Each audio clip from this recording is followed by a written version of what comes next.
So I created a destruction only account that's almost perfected, and while some characters can heal, others or even characters that can heal also damage themselves. Meanwhile, Remember's characters are better in every way because they have a healer, 2 supports, 2 DPSs, and Evernight was real OP. But before we continue, I have an announcement to say. I'm starting account reviews on Genshin and Hogastoria, and to join you only need to vote yes on the poll on Discord, link in the description and comments. And while I tried to make a whole Google Doc, but I didn't really know how to do it. But I do have the format mostly done, so again when I choose you, I will DM you, and don't forget about your account info like this. Okay, so future me here, I was able to do a Google Doc, and the people who voted on the poll also can just submit in the form. But anyways, let's get back to the video. So for characters, I have every single one of them, and while I got a bit of them on release, the rest I got them on rerun because I started on the first Jade banner. As for the Lycons, I'm missing 6, Blade and Jingliu's Lycon, but they won't trail for a long time. Clara's Lightcone, she's just unlucky, and Firefly's Lycon, which is not really good or needed, and the 2 4-stars are Battle Pass Lycons. Now for the Eidolons, for 4-star, I only have Shui and Misha at E6.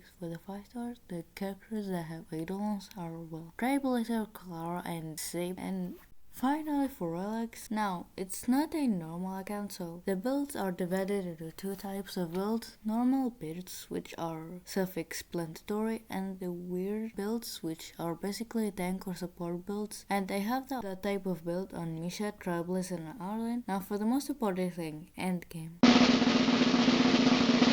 Well, I'm close, yet I'm still really far, so I started testing MLC first. So I chose these teams, which are teams of all time. So the Saber final half is basically Saber, do good damage and waiting for final get all at the same time. And I ended up not even getting it. Now for the second half, it's a weird team because of the negative synergy of Yonli and Mighty, but both of them have good sustainability and damage.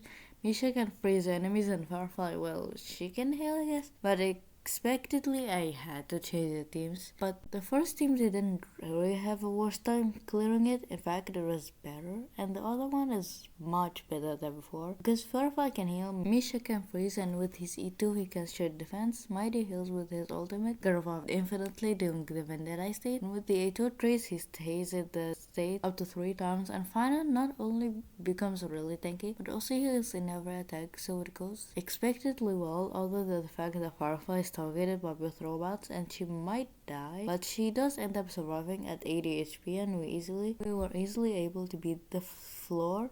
But when it came to MOC 10, I wasn't able to come close to it, and by the time I reached Flame River, I already lost Saber, so I deemed it impossible. So next I tried Apocalyptic Shadow, and other than the fact that the bosses are so tanky, 13 million HP, why? So when I tried the 4th difficulty, even with the healing buff, I didn't do close to enough damage, and I didn't try Pollux because they are really tanky and chill. For perfection, some characters are good, but without any support, they can only do so much. And the difference between the 3rd and 4th difficulty, I underestimated how hard this actually is, and I ended up getting a very low score. And the second half was a little bit better, but not really. And the total score was a whopping 28k. I know that's a lot. So I also decided to show my inventory. So I have a ton of certain items, and while I have a bit of Lightcoins, they aren't too special. And I have a 40 bullets, a 6 full self-murder